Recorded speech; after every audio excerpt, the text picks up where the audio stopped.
Planning a fishing trip shouldn't feel like a full-time job. With fishingbooker.com, you can find and book the perfect fishing trip within minutes.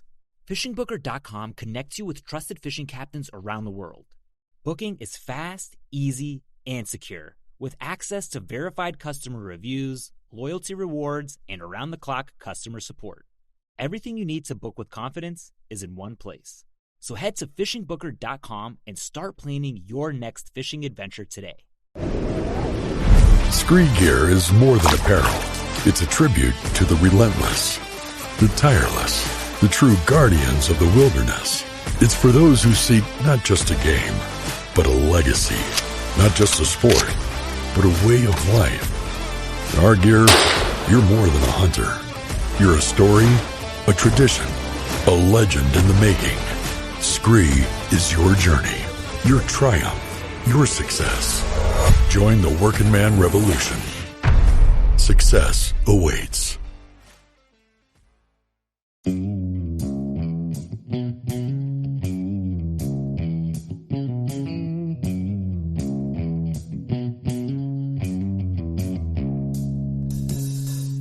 All right, welcome back to the Survival and Basic Badass Podcast with Kevin and Chuck. Today we're going to talk about all things chicken. Now, I love eating chicken. I don't know if you know this about me, but I'm all about chicken. Chicken wings, chicken nuggets, habanero hot ones. I'll even eat the freaking, like, Korean barbecue or Sesame whatever they chicken, say. Mongolian Sesame barbecue. I mean, whatever. Sweet and sour. Chicken is freaking awesome. So, when it comes to survival, you know, I was just thinking about long-term food storage. And I gotta say, long-term food storage starts at the garden, and it starts freaking with your chicken coop.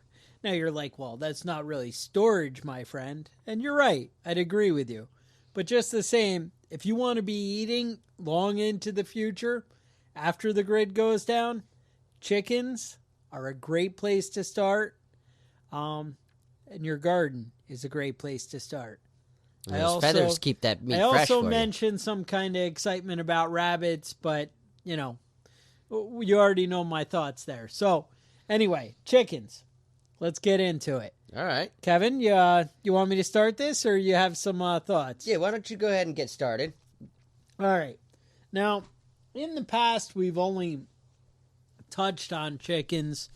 So here and there, I'll mention it for 5 minutes in an episode or, you know, different things. Because, honestly, I feel like they're not that hard to deal with. But maybe it's one of those things where it's what you do, so you don't, you know, you don't think about it. Sometimes people are thinking about it. And I think you also, you know, get intimidated by things. There is a ton of books on the internet on chickens and whatever. And you guys know me. I love freaking studying up on everything I'm going to do. And I get all like way too deep into it and whatever. So I probably bought 6 books and probably had about 4 more that covered chickens along with other things. And I'm reading everything, and they're like, oh, you know, the windows in the chicken coop have to face a certain direction, and the sun's going to be away, and, you know, all this stuff, and it matters. And chickens don't care, is what I can tell you. Yeah, it's not a big deal. All right. So, in order for your chickens to lay eggs, and a lot of you, I mean, we'll talk about meat chickens in a minute, but when it comes to chickens laying eggs, what you need to know is they need a calm, quiet, happy place to go do their thing. If they get disturbed, if they're being picked on by other chickens, they're not going to do their thing. And that's what you're worried about. So typically, when they talk about facing your coop the right way, what you would normally do, imagine a chicken coop. Imagine just like a square box, like a shed. Now, mine, let me think. For a dozen chickens, I have them in a box that is probably 4 foot by 4 foot. It has 2 roosting poles in it, and it has 4 egg box, laying boxes in it. Now what you want to do is the 4 egg boxes, they're like a square 1 foot. I just put a box like you'd imagine out the back with a lid on hinges. I put shingles on it, and I put a 2x4 across the bottom, screwed it into the floor, and I just stuck a 1/4-inch piece of plywood, dividing each one. Mm-hmm.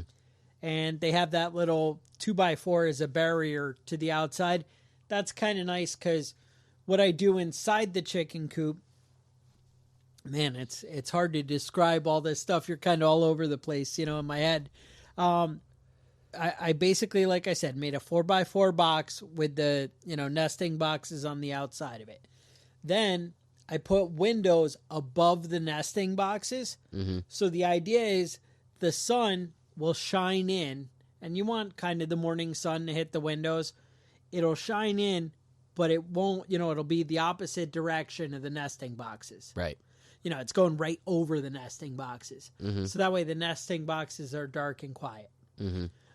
That's the only thing. Now, like I said, for a dozen chickens, 4x4 was what I did. People do smaller, believe it or not. The way that I found is the chickens, well, I'll use one freaking, maybe 2. I'll see them in like 2 boxes. I've never seen, opened it up and seen all 4 being used. Mm-hmm. And when I come out to get eggs in the morning, they're, if there's only 4 or 5 chickens, all the eggs will be in one nesting box. Really? Whereas, maybe if I have a dozen, I might have 2 boxes going. Mm-hmm. The next neat trick that I learned was, now people use all kind of crazy materials. They make it all nice. They use nice siding and whatever. Well, realize this is an eyesore in your yard. Mm-hmm. And chickens are going to just destroy, everything they touch, because that's what chickens do. People say like pigs and whatever. I don't know. I feel that way about chickens. But so back to it. I put peel and stick tiles. I had a plywood floor, and then I did peel and stick tiles, the 12-inch, and I laid the flooring in on top of it. Mm-hmm. And then I threw, I buy a bag of the wood shavings at like Tractor Supply. It's like $4 for a yard, whatever. And I just throw, maybe it's like 1 inch thick, 2 inches thick. I know, like, I clean mine out probably once every 2 weeks, less in the winter, like once a month in the winter. Mm-hmm. I know people who go 6 months without cleaning it. Really? And that seems pretty nasty. It builds up crap inside, but that's about, whatever. The other thing, the chickens like roosting poles, like when they're sleeping. It's supposed to be something they can grip their feet around. And that's the big thing. Like, you want to do like a 2x4 in your head, but it's too wide. They can't really grab around it. They'll stand on it, but they won't be as happy. I actually went and cut branches and screwed them in and did that. You could buy a big dowel, maybe like probably 1 inch thick, maybe 1.5 inch. The one mistake I made, they were fairly close, the roosting poles, to each other. You got to realize they're all going to crowd in. They're all going to kind of get as tight to each other as they possibly can. And if they do it the wrong way, they'll all crap on the ones on the roosting pole right below them. And they'll literally just keep crapping on them. Yeah, it's kind of gross. So you want to space those out a little bit. I did a little swinging door on the front. On mine, that I have a hook so I can leave it hooked open. I also made it so that the one of the 4 sides is a door that I can just completely open, and that way for cleaning it. Typically when I clean it, I use like a metal hoe, and I actually have one of those 4-foot kiddie pools that are plastic, and I slide it up next to the bottom because they kind of crush and you can make the edge flat. I slide it up to the edge of the coop, and I just scrape all the shavings in there, and then I go throw it in my wife's compost pile. All right. sometimes if I'm feeling overzealous, I don't want the pine shavings in with her compost. She says it's fine. I worry that it's acidic and gonna, whatever. But anyway, you can kind of pick through, and if you want to pick out the poos, that's on you. Yeah. All right, so that's what I know about chicken coops. I live in, we're up here in New York, and I was worried about cold and all that, and it really didn't matter. All right. It was a big waste of my time. I was told to insulate the bottom, keep the floor insulated. Well, so I went to all this trouble. I bought this like styrofoam insulation, and I put it on the bottom, caulked it up there, and like put some screws in it. They just went and pecked the hell out of it and picked it all off and ate the insulation. Definitely not the way to go. All right. That was a big waste of my time. That was one of those books that was like, oh yeah. Now, so the next step, I ended up, they need, they want to go outside. And again, the happier, they are, the better off you're going to be, the more eggs you're going to get. So my bright idea was the coop sits maybe 1.5 feet off the ground. And like I said, it's just a square box. It's probably 3 foot high. And, I think I have an angled roof to, make rain go off. Then I have, I put chicken wire around the bottom of it on 3 sides. And then in front as they come out, I actually just bought a bunch of 2x2s and, an 8 foot length. And I made an 8x8 cage. It's 8 foot tall, 8 wide, 8 long. And I put a screen door on the front of it. And I framed that out so it would just be like a square room, 8 foot tall. And I covered it 100% with chicken wire. I stapled it. And I actually rigged up some kind of thing with pins that I could kind of bolt it to the coop. I thought, this way I can move everything. And, I can unbolt it easy. It was, these slide bolts that dropped in and then it separated. I was worried about, predators pushing through it and getting in. Now, the chickens, if you put them in your nice grass lawn, you set up this coop, you set up the nice little run area that I did, I would say in about 4 days, it was like inch thick mud all on the bottom. And 0 grass. So if you're moving it all the time. Now, my initial batch of chickens, I had talked to my customers. I went around, I'm like, oh, you have chickens. What do you do? There's a website called Murray McMurray. I'm sure there's other websites. But Murray McMurray, they had, I think, a minimum order of 25 chickens. And you'd buy baby chicks. And they're cheap. They're like $1 each or something along that line. And they mail it to you. Well, so it goes to the post office. And if you're in a pretty rural area, believe it or not, the post office is used to this. However, the minute those chicks arrive at the post office, they will start calling your cell phone going, your chicks are here. You need to come get them because they're loud as shit. And when you walk into the post office, all you hear is the freaking chirping in the back. And I'll go other times now, and I'll hear the chicks in the back, and I'll be like, oh, somebody's getting chickens. And they're like, what are you talking about? I'm like, shut up. And because they just want to piss me off because people are stupid. So anyway, moving right along. We get our chicks. We take them home from baby chicks. Right, so we built our coop. Now we ordered our chicks.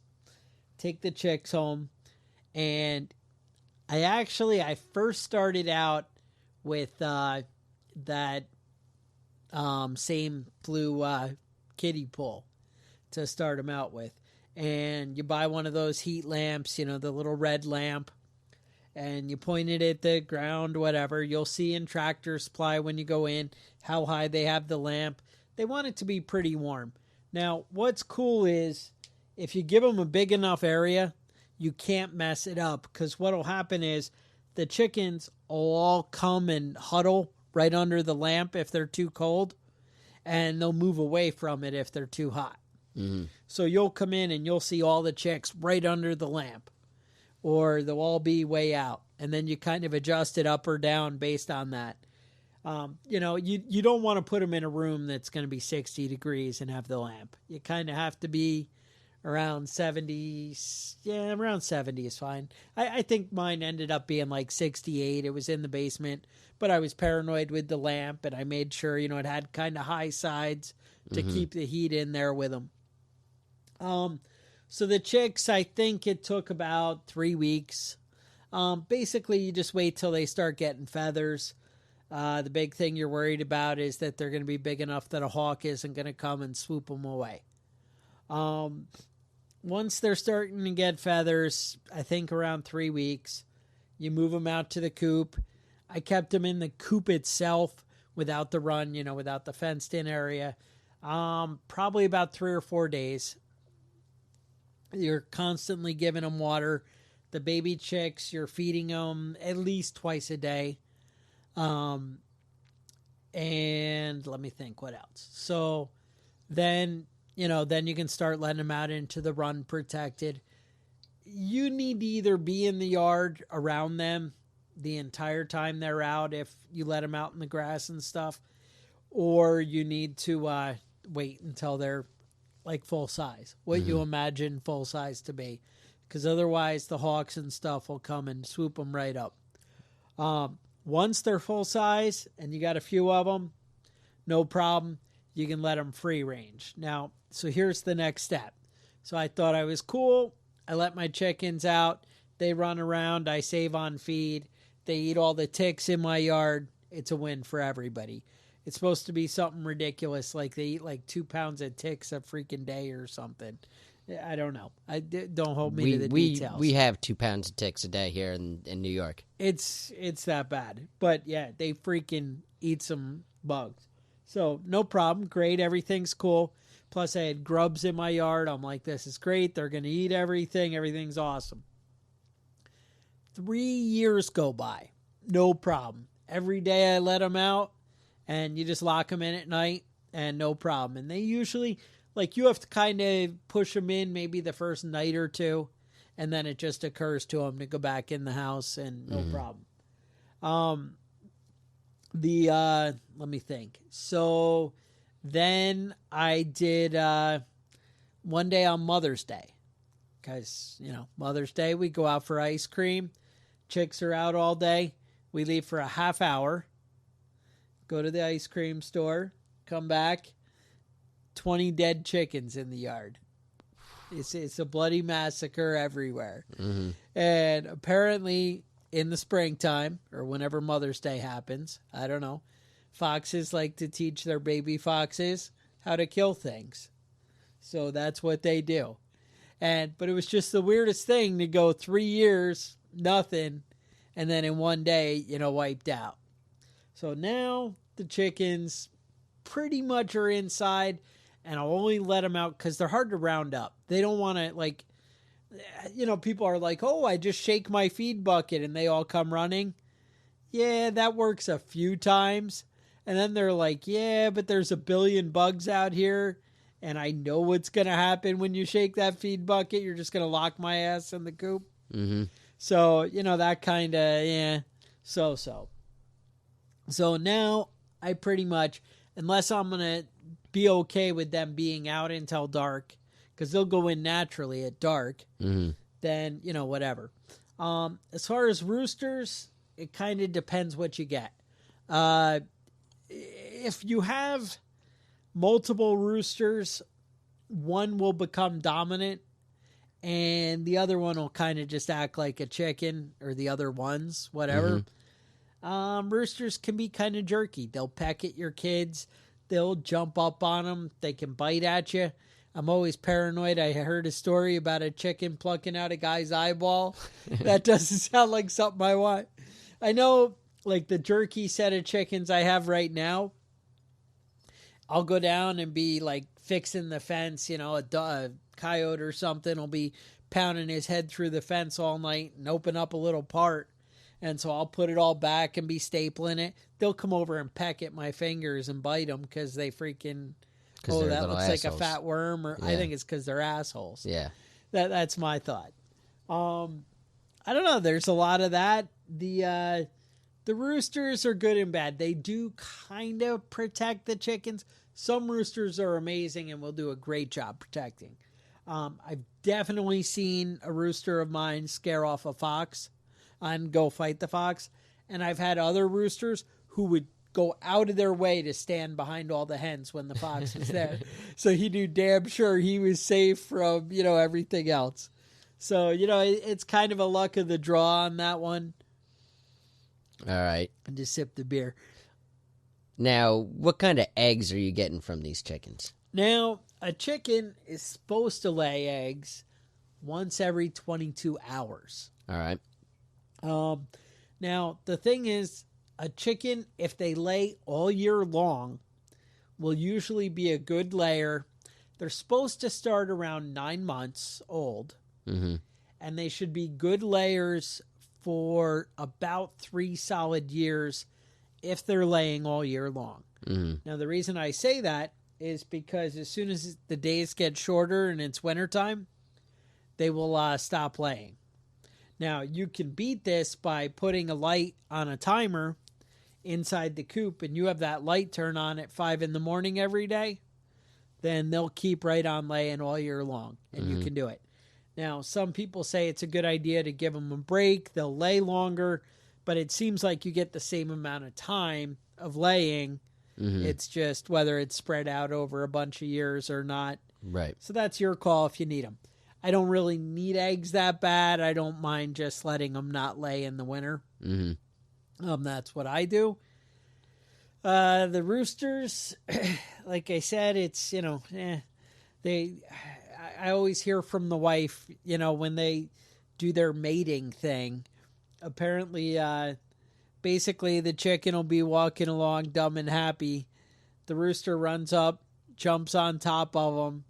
A lot of times you'll get like a jerky rooster who wants to either bite their neck and hold their head down or just peck at their head while he humps them for a minute. Yeah, see, that's my MO. And, that's how you do it? Yeah, yeah.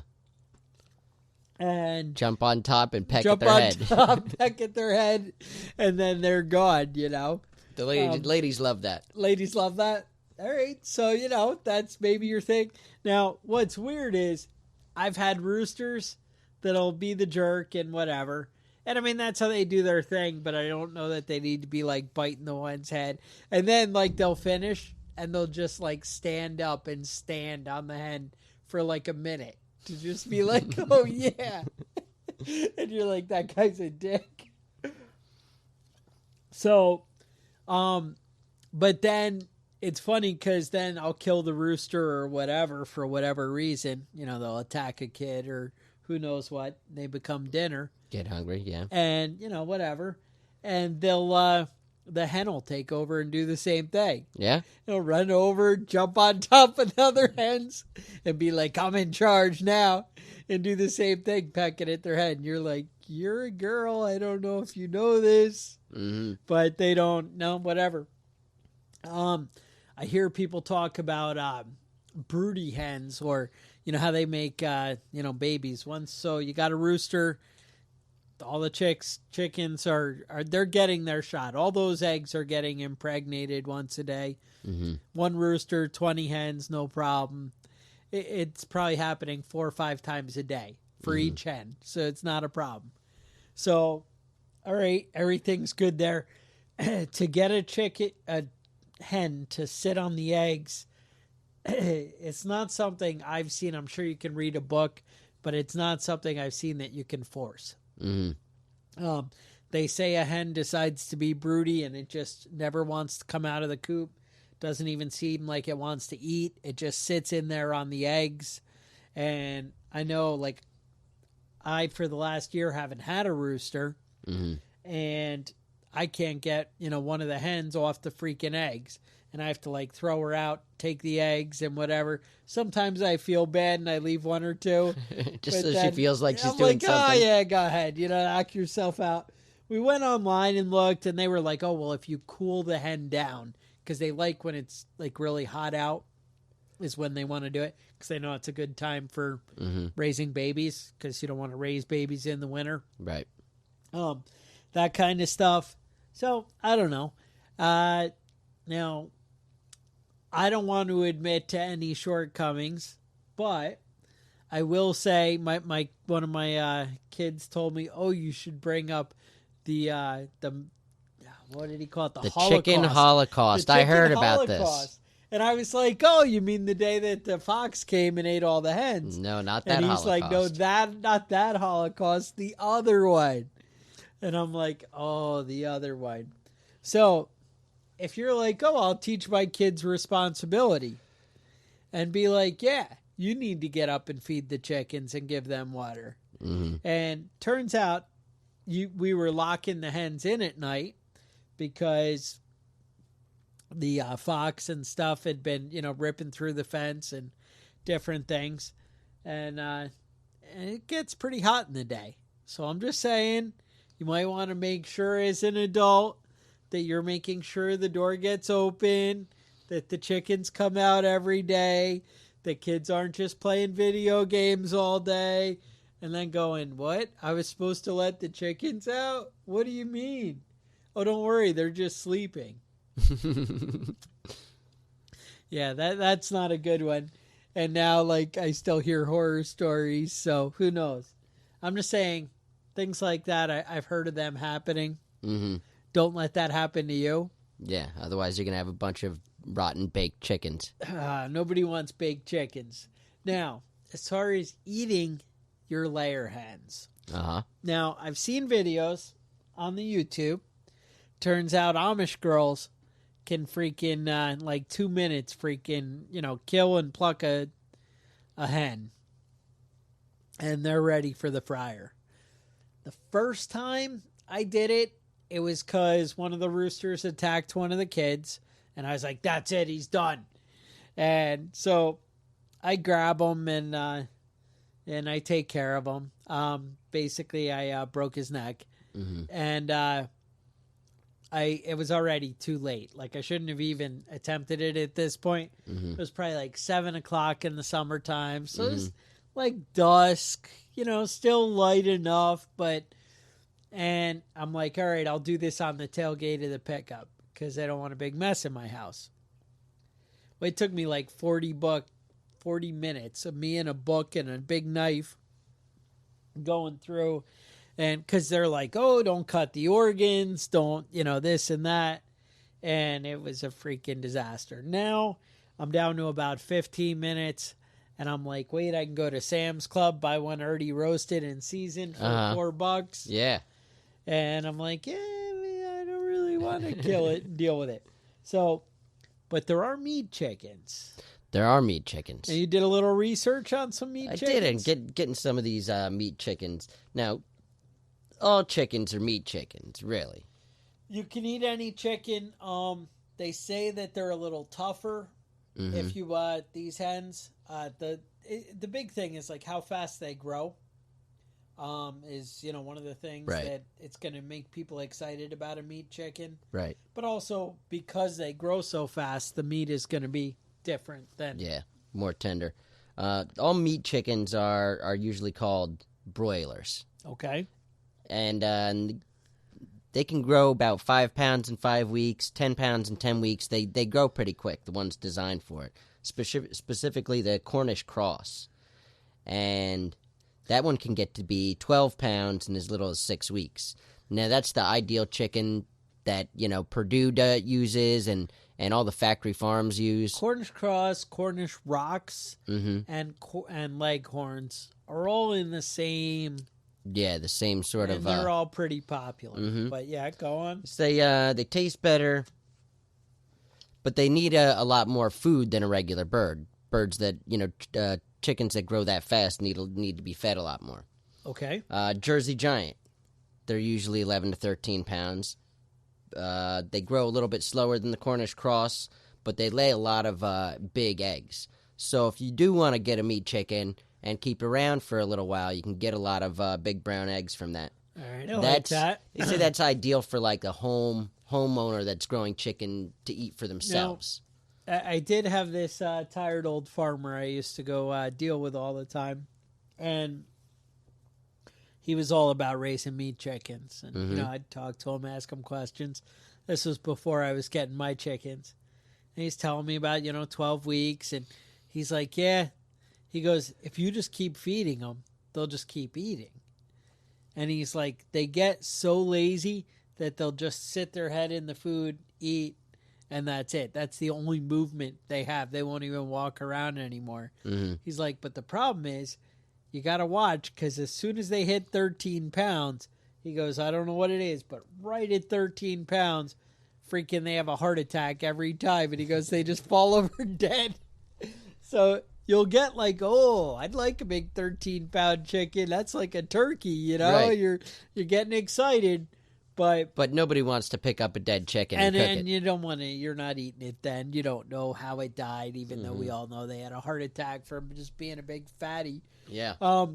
As far as, I didn't really touch on breeds. As far as layers in the Northeast, everybody likes Reds. Like they call them Rhode Island Reds, or they have New Hampshire Reds. New Hampshire Reds are supposed to be like a tougher breed that you can kind of eat as a meat chicken too, and they're supposed to really handle the cold really well. I haven't had any that had problems. There's Orpingtons, which you had on your list of and those are chickens. Those are good layers, and they also good say layers. they taste good. They're good, and they're fun looking. They're a little more unusual and exotic. There's some called Americanas that are fun. Americanas, I believe, lay different colored eggs. Okay. Which is exciting. That is Kids exciting. like that because they're like Easter egg colored right out of the gate. There's something about if you look at a chicken's ears and you're like, wait, chickens don't have ears?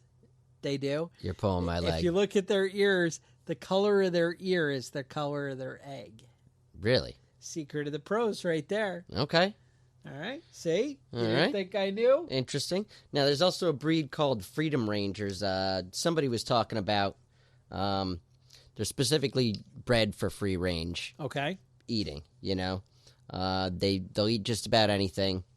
9 to 11 weeks. They only get to be about 5 or 6 pounds. Okay. They say that rotisserie cooking is how you want to cook those. Rotisserie. Yeah. Nice. That But just sounds fun. They're pretty quick. 9 to 11 weeks, you're ready to eat these guys.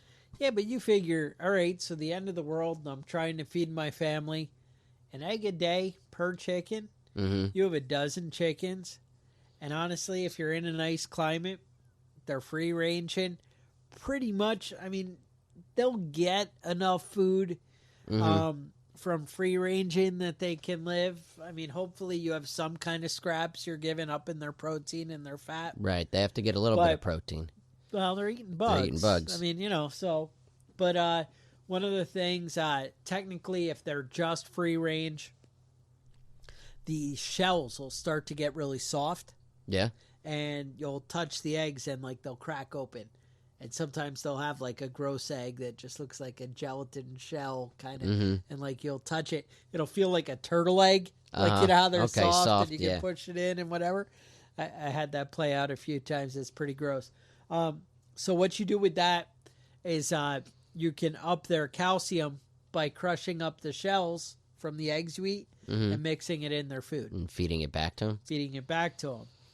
Weird, I know. Now, because we're in a civilized world and whatever, I actually bought a 50-pound bag of calcium. And whatever, it's chicken calcium for their shells. You buy it with the chicken feed, whatever. They also sell little rocks you can add to it to help with digestion. I bought that once and used to mix it in, and then I'm like, they're eating rocks off the ground all day long.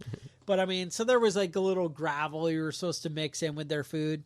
But so bottom line, the calcium, I'm still working on the first bag from, I think we're probably 6 years into chickens. And I'd say I have 3/4 of the bag left.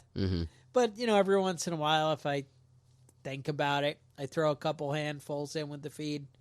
And they'll avoid it and whatever, but eventually as they get hungry throughout the day, it'll disappear. You'll see they'll go for like you want higher protein feed, I just buy, whatever Tractor Supply has. I think it's like Dumars. I buy the pellets instead of the crumble.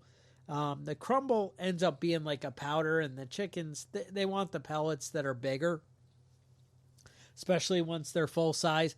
Basically, the crumble's good if you're feeding them a bucket of feed. And so I think, like, if you just had the big fat, meat chickens, that'd probably work.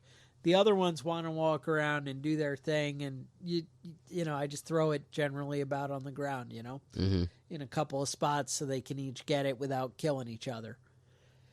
I don't know, something to watch for. What else? Right. They say that if you're wanting to fatten up your chicken, you want to have a good, healthy chicken during the summer. Okay. And then start fattening them up in the fall. So we keep them lean and trim in the summer? Well, just healthy, because a scrawny little chicken is never really going to get fat.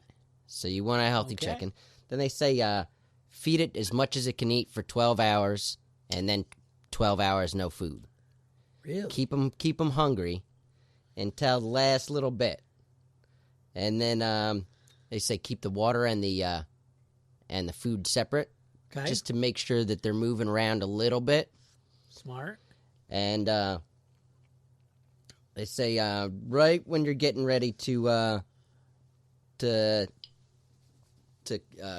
butcher your chickens, you start feeding them a specific fattening mixture. Now, there's like 30 different recipes on how you want to do this, but one basic one that I found, 2 parts barley, 2 parts flour, 1 part wheat bran, grind the grains up, mix it with sour skim milk or buttermilk. All right, this sounds complicated. And then after about 2 weeks of that, you're ready to go. All right. But with these meat chickens, when you're feeding them this much, there's going to be shit everywhere. Oh. All the websites said the same thing. When you're fattening up a chicken and you're giving it all sorts of stuff, it's just going to be pooping every place. No, in general, my chickens are pretty fat. Mm-hmm. And they do poop all over the place, so I'll concur on that. The other thing I didn't really touch on is the watering. Definitely have to water fresh water every day. Mm-hmm. What I do, and they say even more so in the winter, one, it's freezing, but two, something about they need more water to kind of fight off the heat. I don't know. Mm-hmm. I don't understand it. I just know that healthier chickens, more water in the winter. All right. I do use, it's funny, I used to see them at like the Mother Earth News Fair or something. They had these little caps that would screw onto a soda bottle that would have like a little metal nozzle, and the chickens would peck at it, and then the water would drip out. Tractor Supply now sells those, and they actually have like a 5-gallon bucket, and it's like a weird light blue that doesn't let algae grow. Okay. Which is nice. Mm-hmm. And it'll have like 4 of these little nozzles on the bottom. That works out great for my smarter chickens. I use that all day long. And I have other ones who are just too dumb and can't figure out how to use that thing. The way you're supposed to train them is you take like a rubber band and you put it on the nozzle so it constantly drips. Mm-hmm. And so they just keep seeing water dripping out of there. And then you pull the rubber band off, and then they're like, oh, there was water here, and they'll just keep pecking at it. Mm-hmm. And then water comes out and things work out. That works out for some, and others not so much. The other ones like to make me work and get buckets of water, and I freaking fill it all the time, and they dump it all over the ground, and it's a happy cycle. Mm-hmm. All right. So, all right. Just putting that out there. All right. What else you got? That's just about it. Right. So I would recommend that anybody that's interested in getting chickens. Now, I was talking to my neighbor is a crazy chicken lady. Crazy chicken lady. But not just chickens. She has ducks. There's turkeys running around the neighborhood that are pecking at kids. She's got what are those other little birds? The ones Cornish that eat hens the ticks. Or... No, the ducks. Ducks are pretty good at it. No, come up with that in a second, all though. Right. But an interesting event happened the other day. Tell me. There was some wild turkeys coming down the street, and the neighbor's turkeys went out to show him up. And it's that worked remember out. that Dave Chappelle show? You had the segment when keeping it real goes wrong. Those wild turkeys just fucked him up. It was a bloody mess. Yeah, that's disturbing.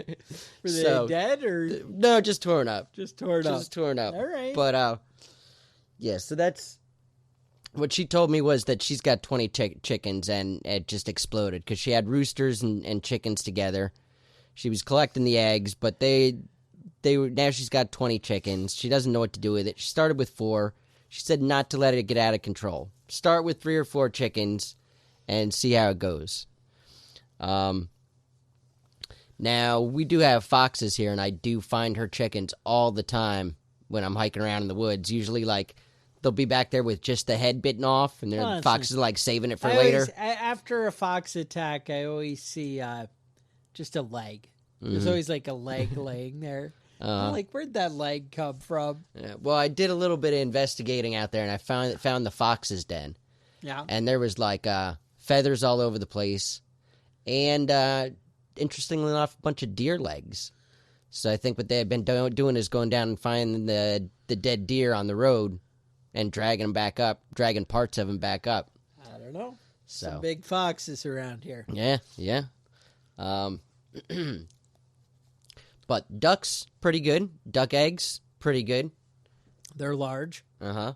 And I don't know why she keeps the turkeys around. She doesn't eat them. Their daughter, like, paints the toenails. I don't really know what the hell is going on over there. It's like some sort of family pet that's just an asshole and pecks everybody. I did have a customer who offered me a turkey, and she had this giant impressive, and then she was like, oh, but you have to promise not to eat it. I'm like, well, yeah, what am I going to do with it? Stupid turkey. What the hell?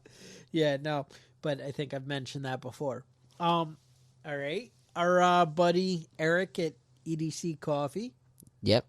He was a little concerned when he heard us talking about the right ammunition to stock. Turns out I did not mention 223. Okay. Now, 223 and 556 is a touchy subject for a lot of people. They get very emotional, very heated, and I will give you my take on it, but I don't want to upset anyone. Now, I did not mention 223 because in my mind, 223 and 556 are interchangeable, and to me, they're the same thing. About half of my my ammo supply is in 223. Now, here's where it gets weird, and everybody's like screaming right now, No, they're not interchangeable. Wait, stop. It's okay. I'm going to get there. So what we're saying is a rifle that is chambered in 223, and it'll be stamped right on the barrel, 223 usually. For that gun, you only want to use 223 ammo. That is, you should not put 556 in there. Will the world end? Will the sun explode if you put 556 in there? I do not know. I am told that you can possibly have a higher charge in a 556 round that the 223 barrel and chamber may not be able to handle. Now, I've accepted this as okay, because all my research, that's what I discovered early on. You'd read that people were very panicked. So I'm like, all right, I'll just go with that. However, that said, if your gun says 556 on it, you definitely can use 223 or 556. This is the general consensus in the community. Buy whatever bullet you want. Shoot at your own risk. I don't know. I'm not the authority gunsmith. I just whatever. Now, Eric didn't say anything about that. He didn't get into the difference or whatever. I'm just saying, he was like, oh, don't you want to have 223 also? And the answer to that is yes. I would agree. 223 is a great bullet to have. He also mentioned the 300 blackout round. Mm-hmm. I haven't looked into that yet. Yeah, I kind of went down a rabbit hole looking into that, and all around it seems like a pretty versatile round, but it's not something I've looked into, so yeah. I don't know. Yeah, I'm not gonna come down on one side or the other on that one. We'll have to get there. We'll get back to you on that. If any of you guys out there that are Now, real gun pros want to and you weigh in wanna- on this, Feel free to send hate mail to Kevin. send it to the email address and just right, let us so- know what you think. Prepping Badass, and Kevin will hit delete. preppingbadass@gmail.com. I won't hit delete, but I might call you a nerd. All right, fair enough. If you want to send all kinds of ballistic hate stuff to me on facebook.com/preppingbadass, I will happily repost it onto the page for you, and you can make your points clear. I'll see if I can allow that. We also set up, some of you guys already know, we have a Facebook group, Prepping Badass. You may want to check that out, get in on it. Just putting that out there. Now, Eric at EDC Coffee wanted to point out that you guys could still be using the code BADASS. Go to the website, 10%. get your coffee, get 10% off, This is get caffeinated. quality coffee. Comes out of Michigan. They're not growing the beans in Michigan, I don't imagine. No, but I'll tell you what happened the other day, though. Tell me. I made a pot of coffee. Now, I have to point out, my EDC coffee came in the mail today. Today. I'm just getting started with my own. I've only had your leftovers because there hasn't been any sharing. I'm not good at that. No, and I'll tell you why I haven't been able to share. Because I made a pot of coffee. All right. Then I took out the filter, replaced the filter with more coffee, poured the coffee back in the pot, and rebrewed it, twice brewed coffee. That's why I don't have enough to share, but I feel like I was traveling through time. Yeah. That sounds right. So that's edccoffeeco.org. I think it is. Is it? I don't know. I better check it out. You should. I think it's .com. We'll figure this out though. I don't know. Wait. But yeah, 10% off. And there's also now there's a big news story breaking right now. Hang on. Don't get excited. We're not moving off this. Oh, wait. Hang on. Wait for it. All right. Sorry. Breaking I know news, radio, dude. Radio is not the place. It is .org. It See? is .org. Okay. I'm all over this shit. If you type in let me EDC hand Coffee this. Co., then you'll find it. All right. So, feel good. Type in badass. 10% off. You're supporting people who think like you, people who are badass, people who don't fuck around, people who want you to post your everyday carry supplies right there on their Facebook page to show what a man you are. You will not be judged.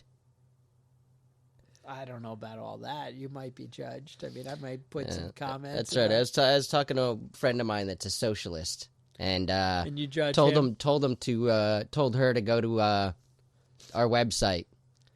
Horrified. She was horrified. Horrified? Yeah. So I think we're doing the right thing. If we can horrify socialists, Make then a we're doing the right socialist thing. cry. Yeah.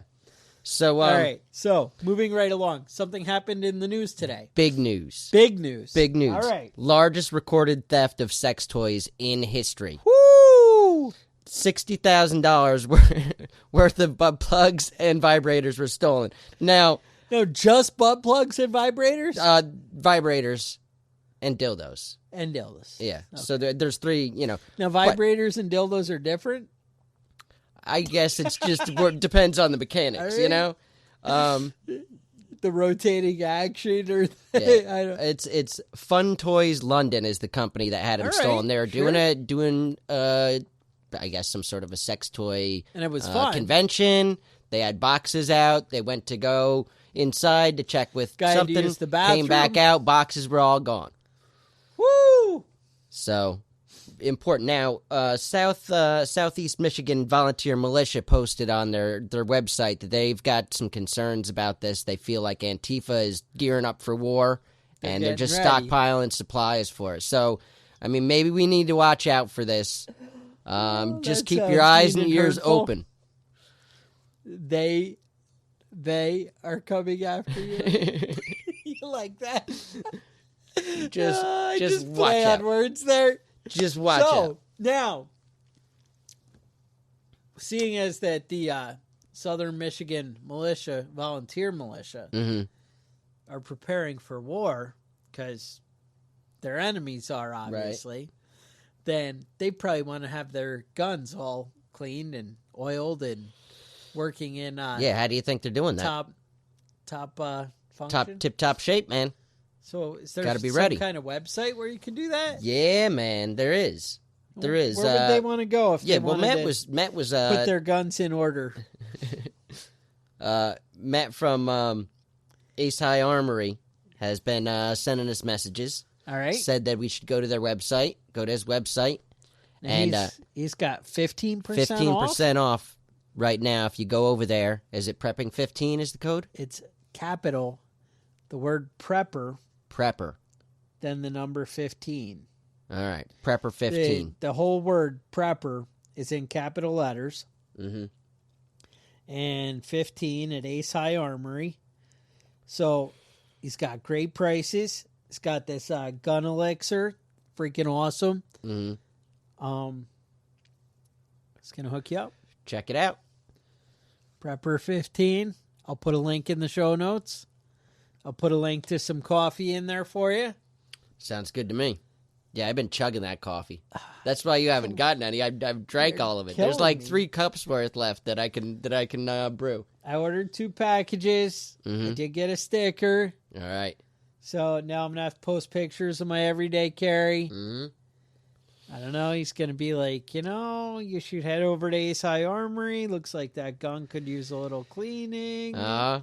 Yeah, you know what I'm talking about. Right. So if you want to email us and tell us about your favorite cartridges and why Chuck and I are wrong on the ones we picked, and you want to be all nerdy about it and specific, you can email us at preppingbadass@gmail.com. Very nice. All right, let us know. Now, we also got a new Patreon subscriber this week. Oh, yeah?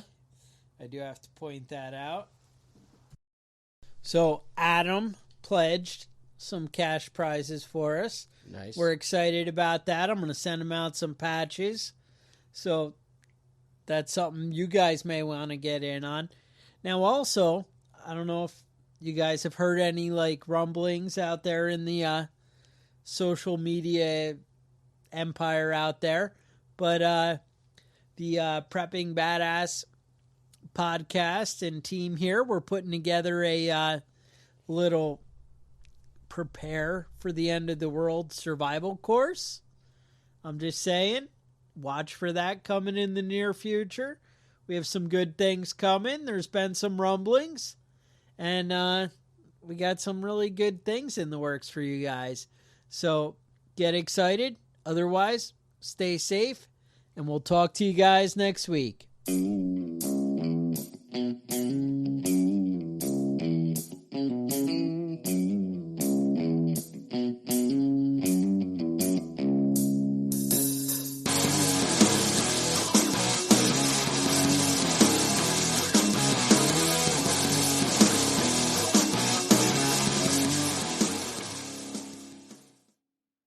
Planning a fishing trip shouldn't feel like a full-time job. With fishingbooker.com, you can find and book the perfect fishing trip within minutes. Fishingbooker.com connects you with trusted fishing captains around the world. Booking is fast, easy, and secure, with access to verified customer reviews, loyalty rewards, and around-the-clock customer support. Everything you need to book with confidence is in one place. So head to fishingbooker.com and start planning your next fishing adventure today.